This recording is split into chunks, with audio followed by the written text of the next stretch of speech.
โอ้ยนั่นแหละคนเฮานี่นี่จะคิดไปแบบนี้แล้วนะเพิ่นน่ะบ่ได้ครบสุดเด้อเนาะยังแต่ครบมันนี่เลิกกินให้ฮะบ่ได้กันลูกไปเอาลูกสุดท้ายเลยพี่ตาอัตตาสั่งได้ใจเออ ลืมตาเย้เอา โอเคคุณน่ะคุณ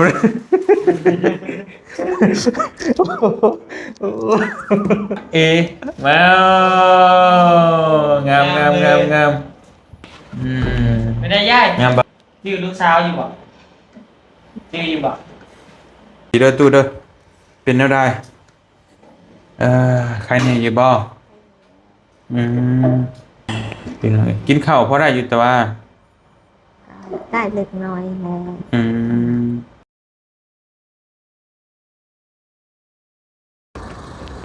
ล้ว ฝ่าฝนกระตกพี่น้องเห็นเนาะ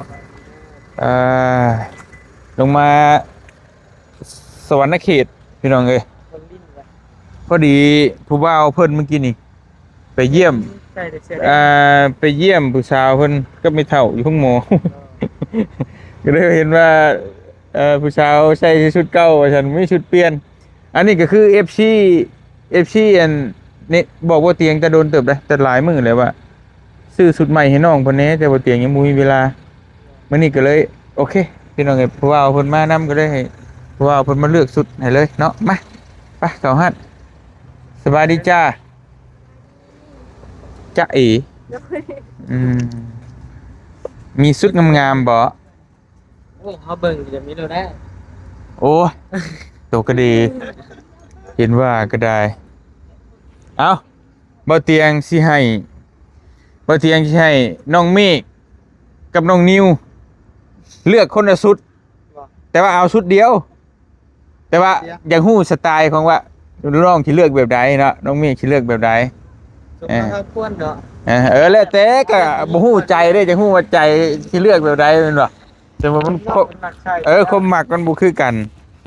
แล้วก็สิให้แม่ค้าแนะนำพร้อมว่าผู้สาวนี่เขามักใส่ชุดใด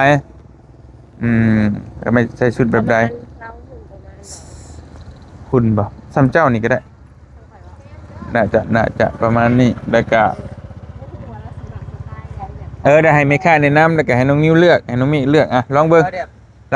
ผู้ละชุดนะบ่ส่งกับเสื้อส่งตัวหนึงเสื้อตัวหนึงนี่นะเป็นแบบส่งยีนหรือว่า ยีนก็ได้ ยีน ยีนก็ได้ เป็นส่งยีนกับเสื้อยืดบ่ เสื้อยืดนะ คุณเราต้องใส่เอสเอาส่งแบบเก็บไว้เนาะ ขันใหญ่ก็ไม่ค่าได้หนึ่งเด้อ แต่ว่าก็หุ้นซ้ำนี่แหละแต่ว่าสูงกว่าเจ้าหน่อยนึงโอ้ขอโทษขอโทษดอยเจ้าว่าค่อยเตี้ยบ่อีกแล้วเวนอีกแล้วจำมาโลดผู้ใดสุด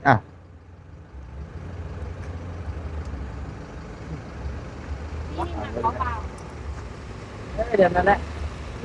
เฮ้ยน่ะ เฮ้ยออกมาเป็นผมลูกออกมาเป็น แล้วแต่ท่านผู้ชมเดี๋ยวนี้บ่ก็ใหญ่แท้ ผมมีสองขามีสองงานใหญ่โพดพี่เนาะ เพราะเม็ดสี่ชิ้นหาหนึ่งได้เพราะว่าข่อยประเม็ดสี่ชิ้นหาข่อยได้ใส่ได้ เม็ด55 ใส่เท้าอยู่นี่เลย บอสจะต้องคือเครือก้นเครือกระโตน้ำใด โอเคเอาสีนี่ใช้แบบของเจ้านี่ เนื้อสีบอกตัวนี้สีน้อยสันกว่า ตัวนี้แหละ ตัวนี้ใช่ สันกว่า มันอยากกันเนี่ยมันอยากอลังการโพดตัวนี้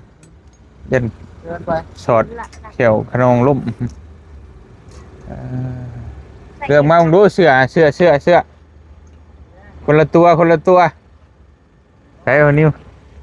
น้องนิ้วสุดท้ายนี่น้องเมฆวะ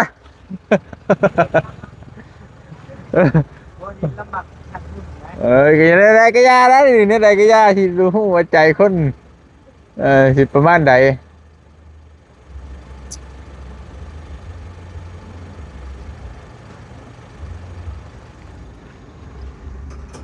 เป็นอาหารไม่ค่าก็อยากแคบๆนั่นนึง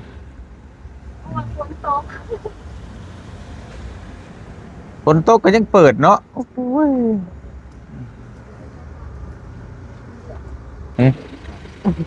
โอ้ยนั่นแหละคนเฮานี่จะคิดไปแบบนี้แล้วนะเพิ่นน่ะ อ๋อ อืม นั่นแหละครับเอาแดงน้ำหมักแดง โอ้ยเห็นไปใช่ทีแดงนะมักเด้ โอ้ยเขาก็ได้ นี่นะอันนี้มันน้อยพอตีน้อยเด้น่ะน้อย เล่มเราคุณสำเภาไหน เนาะใหญ่ตัวใหญ่ตัวใหญ่ ท่านเนี่ยเป็นใส่เองหรอ เอาเอ็มก็ได้ มาเบิ่ง อืม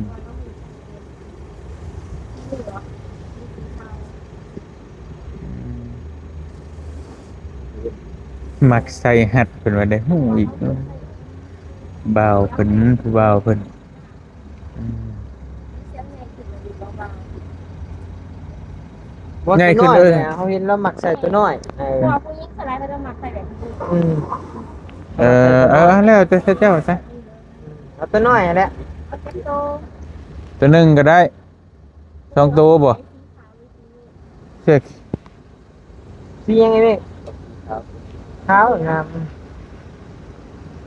ขาวไข่ เจ้าผู้ชายเด้สาม เช่นยาวมีบ่ เนี่ยมือเด้ คุ้มเมานะเดี๋ยวคุ้ม โอ้มี อืมได้ ในใจ เห็นเขาออกไปสัมภาษณ์แบบ ออกไปสัมภาษณ์ดูใส่ออกมาเบิ่งเฮ้ย ต้องเจ้า อืม คือแบบเจ้าออกไปเคยเบิ่งต้องเจ้าอยู่ เคยเบิ่งนี่แสดงว่าเดี๋ยวนี้บ่ได้เบิ่งแล้ว เคยเห็นต้องเจ้าแบบออกไปช่วยเหลือคนแบบ อื นี้ มอืม แต่เรา อันนี้ก็ซื้อไปให้เขาแหละนี่ก็ไปช่วยเหลือคนนั่นแหละ แม่น อ่า เคยเบิ่งต้องเจ้าอยู่ มันในนัดแนวโต มักกันบ่เลยสัมภาษณ์กันค่ะ อืม ยิงเนาะหมัก เอาอืมโตเท่าไหรพี่น้องบ่ได้ถามเพิ่นไปค่ะเนาะ ที่ว่า อ่า คือให้แสนเก้าชีวิต อ่า ก็เสือนี่แสนหาชีวิตเสือนี่แสนสิบ โอเคเนาะ อ่า เขาดูแล แจ้งกับบุคคล เท่าไหรทั้งเบิด ใช่ดิ ทั้งเบิดทั้งมวลบ่นะมาซื้อให้เขาเท่าไหรผู้ชายแล้วจังว่ากันดอกบ่แม่นย่ามผู้ชายไปลุยน้ำลุยดอนอยู่ ที่สี่แสนสี่ 400,000 โดย เจ้าของเงินเว้ยว่าจะมาซื้อให้ผู้สาวยังมาพี่อยู่เอ้าโอเคถือเอาแต่แม่ผู้บ่าวเอ้ยถือเอาไปฝากผู้สาวเจ้าสาวจันทร์กั้งโกบ ได้ เราเยอะก็ได้หุบนัวหัวมวนคนหน่อยเมื่อยคิดหลายก็เครียดปวดหัว ได้ อืม พูดกับเขา โอเคจ้าอยู่ดีมีแฮงเฮงรวยๆมึงดูอืม นี่ บ่ได้ครบสุดได้เนาะ ยัง แต่ครบมันน้อยเด้นี่ไว้ไอ้วะ มันยืดได้ มันเป็นผ่ายืด นี่เขาใส่หัดแบบนั้น เฮ็ดอัดตัดบัดนี้บ่ เขาถอดออกมากันยังโตได้น้อย เขามักบัดนี้อ่ะโตมักอะไรแสดงว่าโตมัก เขาหมัก แม่นบ่เฮามักแบบนี้ว่าซั่นอ เดี๋ยวคะแนนแอลกิ ถ้า คิว ถ้าอันนั้นบ่มาเปลี่ยนก็ได้ตัวสมมุติว่าเขาบ่อันนั้นน่ะนะ ใช่ อืม คือหักสีขาวหรือนี่นะเนาะ โอเคเอาแล้วแต่ผู้บ่าวเพิ่นเลือกดอกไปได้ละ เราไปลองเบิ้งพี่น้องไป โอเคเอาเด็กเอาตุ๊กตาไปผู้สาวอีก3 ลูก 10 พอให้แล้วนั่งกอดมือแรงประเด็นนี้นี่เนาะเฮ้ยคิดพลาดเลยว่ะโอ้ยผ่านได้สมองได้ตาเนี่ย เอาพูดละ3 บาทไปโดย ได้บ่ได้ก็อยู่ในหันจบข่าว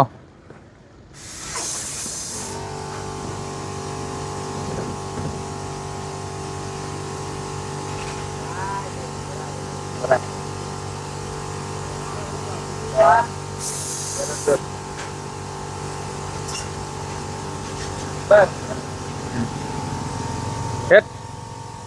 เฮ็ดเอ้ยมาเออ เอาใหม่ได้บ่ลูกกินให้ได้บ่นี่ลูกกินให้ ฮะ บ่ได้กันลูกไป เอาลูกสุดท้ายเลย ได้ เออ ได้ทีเลย เอาลูกเดียวเลย เออเอาไปได้ก็ได้ป่ะ ได้เลย เอาบาทเดียวเลยลองเบิ้งแค่เรา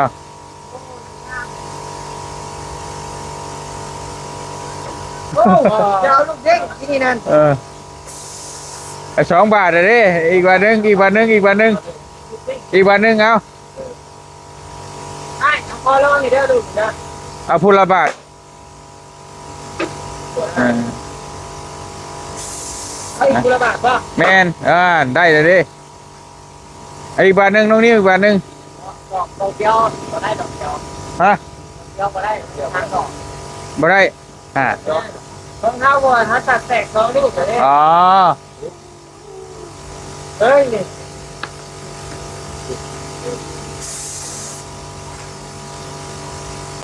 โอ้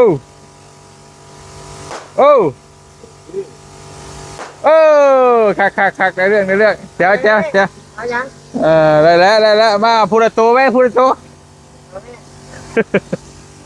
เอาดอกไม้ก่อนจ้า เออ ดอกไม้ก็ได้ดอกไม้ก็ได้ป่ะ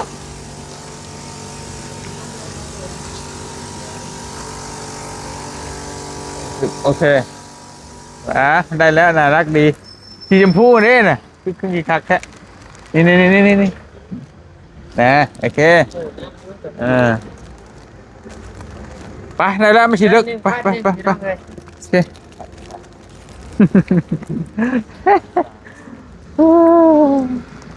ดิสะเนาะไปพี่น้องเปิดภาพมาวันนี้ก็มาโตห้องผู้สาวครับมีคนไข้อยู่อันนี้ห้องพร้อมอ๋อ เอ้ารับแล้ว นอนเลยผู้สาวก็นอนเลยเสื้อไพ่นะแม่น่ะ ไม่ได้มา ปิดตาอัตตาสั่งได้ใจอีกลืมตาเย้เอาไปกอดเย้ นกมือเอานี่ไปกอด เอางามบ่ นอน งามบ่ว่ายิ้มเป็นเด้บ่มียังมาให้คุณของมีประโยชน์ นกมือเอาของน้องผู้ใหญ่เนี่ยโอเคคุณน่ะเ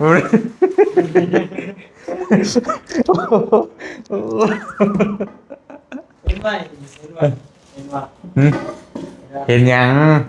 เสือ เห็นยังก็เห็นสีแดง สีตัวเก้านี่ หลายมือแล้วว่านี่ก็ใช้ตัวนี้ใช่ไหมเป็นมืออยู่เพื่อนเป็นมืออยู่เพื่อน อ้าวตัวไปเห็นอยู่เพื่อนเนาะเอาดูน้องไอ้มี่ดูเบิ่งดูไม่นี่พอได้อยู่ป่ะงามบ่มีอย่างให้แก้มึงดูว่าไปรอหิมของแน่นมากไปเบิ่งดูหน่อยหรือใหญ่ พอดี ไปใช้มึงดูเอาไปใช้มึงเอา ไปใช้มึงเลยทั้งชงทั้งเสือเอาไปเอามาแก้มึงเบิดหั่นใส่มาสุดเลย3ตัวเสือแค่แนวตัวนึงส่งตัวนึงเห็นไหมเฮียเด้อจ๊ะมางามงามบ่ พอดีบ่เสียงแม่พอดีบ่ โอเคกระดุมมากเลยนะเอาไปนั่งไป นั่งก่อนกูบอกว่าโผล่ลืมเลยหลังจาก ว่าอะไร มันยืดเลยไปจ้ะ เบิ่งคลิปอยู่เด้อืมแกะออกก่อนเสื้อแขนยาว งามเนาะ อืมบ่งามก็โพดดอกเบิดครึ่งละ มันเก่งมาก เอาสี่เซน เส้นปลาย สี่เซนป่าอีหยังงามอีหยังงามนิวเสื้องาม โอ้ เอาเรื่องมันทำมือ เสียใจเด้ ไอ้นี่เรื่องไอ้เตียงนอนเรื่องนี่นะ ฮะเสื้อแขนยาวน่ะอ้ายเลือก ไอ้นี่เรื่องส่งมา เป็นนักข่าว ใช่เรื่อง สไตล์บ้านๆเด้เพื่อเมื่อบ้านไปหาหน่อไม้คือมันเข้ากั เห็ น นบ่เจ้าเห็นบ่เสื้อ เอาเงียนของเจ้าสา เนาะ โอ้ เจ้ามา งาม เสื้อนี่ เว้ย ไม่หมักนุ่งจะเป็นรอง ได้เบิดนี่ไหมปากกายได้ผู้เบาสองข้างสองเอวจ้องอยู่อืม ไม่ได้ย่ายชื่อลูกสาวอยู่บ่ชื่ออยู่บ่แล้วมันเก็บนอนแล้ว แล้วจังหน่อยก็สิถามแล้วคือหลังนี้เนาะ แกมึงดูนี่เกิดสัตว์ได้บ้านเจ้า อืมเฮ้ยเว้าใหญ่เข้าไปอีก โอ้ทำได้ที่คอร์สบ่าย เออ ใจของเราจับคนใจก็ไม่เมฆ ในใจตัวได้มักตัวได้งาม เอ้ยเจ้าว่าแสดงงาม ตัวได้ฮะ ตัวนี้ โอ้ อ่า เอาอยู่สนิทกัน อันนี้ของไอ้เลือกอันนี้ไอ้เป็นคนเลือกนะเออ แต่ว่าให้สัตว์ได้ กันน้องแหละเนาะดีแล้วแบบขอบใจนะแม่ขอบใจไอ้นะแม่อันนี้นกมือดีๆนกงามๆอย่าเคินไอ้บอกนะเอาดีๆสอนนิ้วสอนนกมืองามบ่ให้ล็อกแรกแม่นก้มลงใจ บ่ให้แต่ให้ตั้งใจนะให้นิ่งๆบ่ให้เคินนี่มือสั่นดอก เฮ้ยเนาะ มึงนี่คนไข่ตื่นโอ้ยนี่ดอกเกิดอะไรพวกว่าเอาให้ชนกันเลยไม่เท่าจะนุ่งเลนไม่เฮือนไม่เองแล้วงามบ่ โดย พอดีเลยเนาะเสือเนาะ โดย เห็นบ่ยิงเสือ เสือส่งพอดีเลยยื่นมือว่ะยื่นมือ อันนี้ยังบ่ได้นั่นเขาบ่ได้ มีดมือเป็นปาก แม่นบ่ โดย ไม่มือเป็นมือ เราไปหาเจาะเองดอกช่ำนั้นชื่อมาให้เลย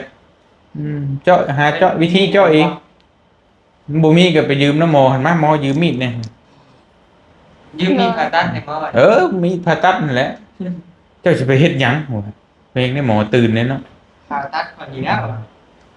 เจาะท้องข่อย ผ่าตัดกันใส่กระลูกพัน โอเคนั่นแหละก็ FC เราเพิ่นบ่มีช่วยเสื้อผ้าใส่พี่น้องก็ใส่แต่เสื้อผ้าตัวเก่าก็เลยบ่เตียงพาน้องผู้บ่าวเพิ่นไปซื้อมาให้นะแต่เงินผู้ใหญ่เพิ่นเด้อ โดย ขอบมุกขอบใจผู้ใหญ่เพิ่นแน่ ขอบใจเด้อ โดยอวยพรดูไอ้ที่ไอ้เคยบอกให้ตั้งใจ ขอบใจเด้อขอให้สุขภาพแข็งแรงร่ำรวยหังมีอายุมั่นคนยืน โดยสาธุนำ สาธุ โอเคค่อยไปเทละเล็กเทละหน่อยแล้วที่ปกติกับน้องเพิ่นเว่าบ่เป็นกับปกติดอกพี่น้องเพราะว่าแม่นเพิ่นบ่เคยเข้ากล้องไผก็ตามที่เฮาไปสัมภาษณ์ใหม่ๆกันน่ะก็เว้าจะบ่ค่อยเป็นเฮาก็บอกอันนี้แหละ แต่กิริยามารยาทท่าทางน้องเพิ่นได้อยู่แต่ว่าก็ถ้าลดความเขินลงไปหน่อยหนึงนะบ่ติดเขินบ่ติดอายเกินไปก็โอเคอยากล็อกๆเล็กๆหน่อยหนึงมีผู้บ่าวมาหลายแฮงเต็กบาดแฮงคักเข้าไปปกติก็มีแต่บ่เตียงเพิ่นก็บ่เก่งปานใดเด้ เพราะว่าเฮาบ่แม่นผู้บ่าวเด้เฮาเฒ่าเลยเดี๋ยวเว้าธรรมดาอยู่มาเจอผู้บ่าวมือก็จักสั่นอีหยังไปลองนกบ่งไม้ดูนกบ่งไม้ดูนกไม้ดู เอา บ่ได้นิ่งเด้บ่ได้นิ่งเด้บ่นิ่งก็เชื่อแล้วไอ้บอกอยู่เฮ็ดอะไรก็บ่นิ่งเอาไม้ดูนกบ่งไม้ดูนกดูนกดู ขอบใจ อ่าบ่ได้ว่าอยู่เห็นป่ะเชื่อไอ้บ่เออ คืนนี้ เออมันเป็นจุดที่แบบสปาร์กกันนะพี่น้องเห็นป่ะผู้บ่าวกับผู้ชายมันเป็นอัตโนมัตินะอืม คือแบบไฟสัตว์กันดีวะ แม่มันบ่คือเฮาดิในเฮาแบบถือว่าเฮาเป็นผู้ใหญ่หรือว่าไปเจอผู้ชายรุ่นน้อยๆที่ปลายปีเฮาเว้าแบบธรรมดานะครับแบบว่ามันก็บ่ได้เขินบ่ได้หยังเลยแล้วเขาก็บ่เก่งเฮาอีกฮู้ว่าเฮาเป็นผู้ใหญ่นะมันต่างกับผู้บ่าวเด้อผู้บ่าวบอกอยู่ว่าบ่ให้เก่งแต่ก็บ่ได้เด้ใจมันแงกๆๆๆอยู่ เดี๋ยว ประมาณนี้ ยังเพื่อนบอก ยัง ทันที่บ่นอน บ่ได้ฝัน เดินทัน เลย นอนจักโมงแต่ละมื้อ 10 โมง ตื่นเด้ ตื่นประมาณ4 โมง โอ้โห เอากำลังนอนแซ่บ อ้ายหากันนอน 4 โมงกี้นี่นอนแล้วอยู่ ยัง ปิดไฟอยู่นั่นน่ะ บ่ได้ปิดหมอเพิ่นเข้ามาตลอดเลย แล้วมันต้องมาตลอดเลยนี่เว้ย มันยังมา ทุก2 ชั่วโมงหนึงนะครับแบบนี้ ว่าผมมา บ่ฮู้ แล้วดิ เราก็ต้องมาเบิ่งดูแลความเรียบร้อยความปลอดภัยมามาถามมันนี่ก่อนพี่น้องเนาะมานั่งพี่ถามเมตู้เพิ่นก่อนสบายดีเด้อตู้เด้อเป็นแนวใดใครเนี่ยอยู่บ่อืมพี่น้องเนาะบ่ได้เจ็บใส่ติ เจ็บ ดูนิดหน่อยแหละ เด็กหน่อยบ่ โอ้ อืม เจ็บดู แต่ก็ใครก็เก่าร้ายแม่นบ่โอเคพี่น้องกินข้าวพอได้อยู่แต่ว่า ได้เล็กน้อยแหละ อืมแต่กะตัวเมื่อยนี่บ่ได้เมื่อยซำเมื่อวานเมื่อก่อนบ่โอเคเพราะว่าบ่เตียงให้เพิ่นใส่ยาวิตามินใส่อิหยังให้แล้วก็มีเหือมีแฮงพี่น้องเอ้ยจังได๋ก็อดเอาก่อนเนาะ โอ้ น้ำยังท่วมอยู่ เป็นได้แต่เฒ่าโทรมา โถ แล้วว่าได้ไรน้ำขึ้นหลายบ่ น้ำท่วม เมื่อเจ้ากับทางเข้าเด้ห้วยเด้มันต้องข้ามห้วยเมื่อก็เข้าบ่ได้คือเก่าเฮ็ดต้อนเฮ็ดลี่อยู่บ่ กับก็ได้ดอกโอ้ อ่ะเป็นได้คือบ่ได้ ว่าได้ บ่มีปลาบ่ มันบอกไม่ป้า เอาไว้มันก็ต้องมีทุกโตนั่นแหละหน้าบ่ตรงเห็นว่านี่ก็เออ โอ้โหก็เสร็จแล้วบอกแม่กันเลย ยันบ่มีกระจิตกระใจเฮ็ดบ่จักติ โดย เออเมียมาอยู่ห้องหมอก็ปกติแล้วก็ได้แล้วที่มานำก็ยากลูกนั่นก็ลูกน้องของน้องจันนี่พี่น้องเพิ่นก็อยู่ผู้เดียวบ่ได้ คนเดียว ไปอยู่นํลูกก็ได้แบ่งกันพาเพิ่นมานอนห้องแอร์หลายคืนเติบแล้วเมื่ผู้บ่าวลงแล้วป่ะเจ้าไปเฮ็ดหยังคืองามแท้แด้อาบน้ำประปาเด้หลายมื้อเอ้ยขาวบัดนี้พี่น้องเอ้ยเมื่อตากแดดชงมือเละคือเก่า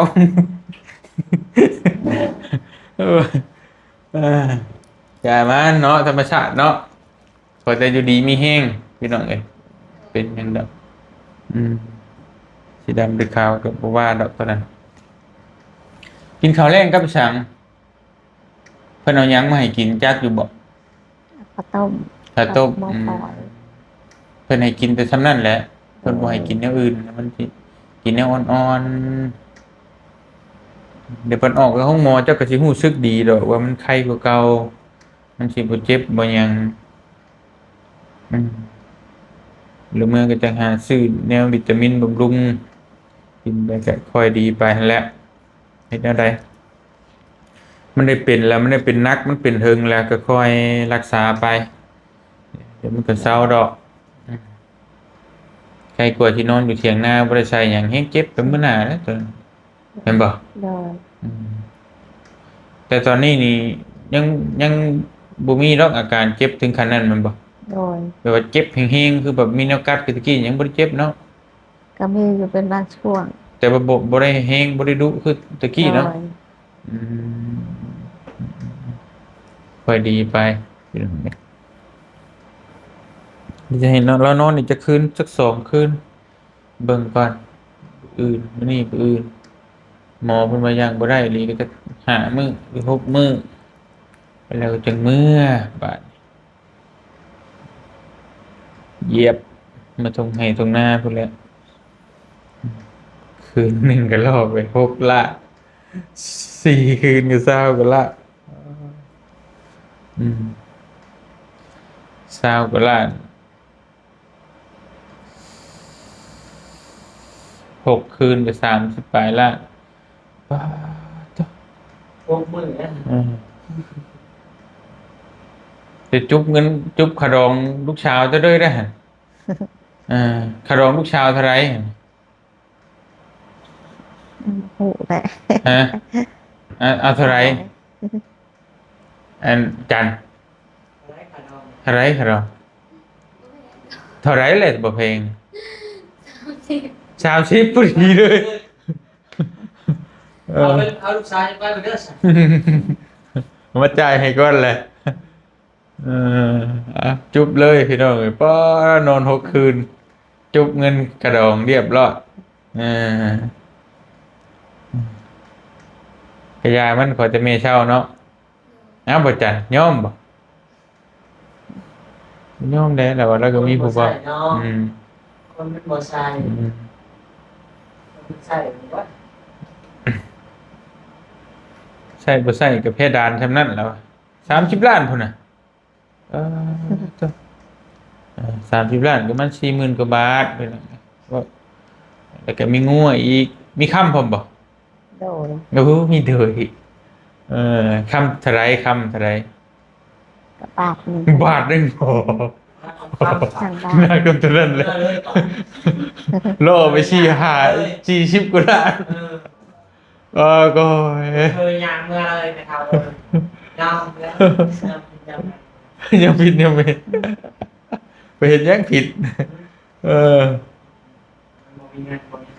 ขาดอง30ล้านคำบาทหนึ่งก็ล่อไปตีจะ50ล้านนะ80งวยบ่จักโถ งูเป็นงูตาย งูเป็นงูไทยโอ้ ที่บ้าน 100ล้านตีไปเลย100ล้านโอ้ ดีเด้อใครสิมาเอา น้องจันขาดอง100ล้าน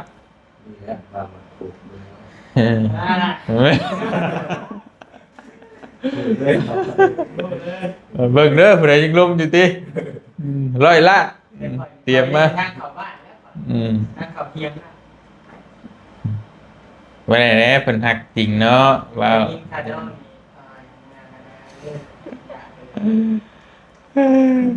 มันจ่ายน้ำตัวค่ำนี่แหละพี่น้องเอ้ยแต่ก่อนหันบ่ปานใดเด้สมัยบ่าวเตียงกี่ค่ำ10,000กว่าบาทวะ16,000แต่เดี๋ยวนี้บ่ล่อไป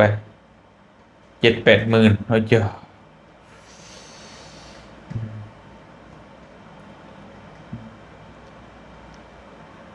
แต่งเอาไปแพงชื่อบางคนให้ผัวหนึ่งเข้าวให้กินอีกชัก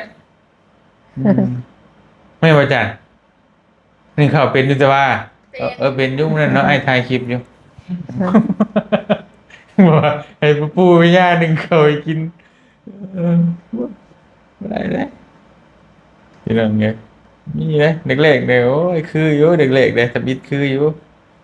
ต่อไปนะกันแล้วบาดไปฉะนั้นแล้วเด้อ โดย แต่สีเมื่อก่อนเฮาก็ได้เลิกเลยนี่มันจะ ใจละลายเลย โดยนอนพักผ่อนไปนี่แล้วนั่นแหละกันเงินยังอยู่แต่ว่าโอเคนั่นก็นักเทื่อบ่อื่นอ้ายยันบ่ได้ลงมาถ้าจะลงมาก็น่าจะตอนแรกอ้ายสิเอาเครื่องของไปแจกน้ำท่วมน้ำท่วมจักอยู่บ่น้ำท่วมนอนอยู่นี่ บ่จักแหละ ข้างนอกน้ำท่วมบ่แล้วบ้านเมืองนั่นน่ะ บ่จักได้เป็น บ่จักหยังเลยนอนอยู่ในห้องบ่ฮู้หยังนำเขานั่นแหละนั่นแหละน้ำท่วมแห้งบ้านเฮาเดี๋ยวนี้จะเอาเครื่องของไปแจกจ่ายให้เพิ่นก่อนบางเทื่อถ้าตอนแรงมาไวเนี่ยก็สิแล่นลงมาเยี่ยมแต่ว่ากลางเว้นนี่แน่ๆบ่ได้มาแต่กับบ่นี้บ่อยากเว้าไปก่อนนั่นเทื่อมันมีเวลาก็สิแล่นมาประมาณนั้นเว้าเผื่อไว้แต่สิว่าเอ้าบ่เห็นคือบ่เห็นมาไปเมื่อก่อนเด้อ โดย โดยอย่าดีมีเฮงเศร้าไวๆเด้อ ได้เวลา โดยสบายดีเนาะโดยโอเคมาเอาไม้มาให้ไอ้หน่อยไปสบายดีผู้บ่าวโอเคไปกลับก่อนบ๊ายบายพี่น้องเอ้ยพ่ออะไรกันห้างบ่อยากจะเห็นหน้าปานใดบ่เตียงก็ได้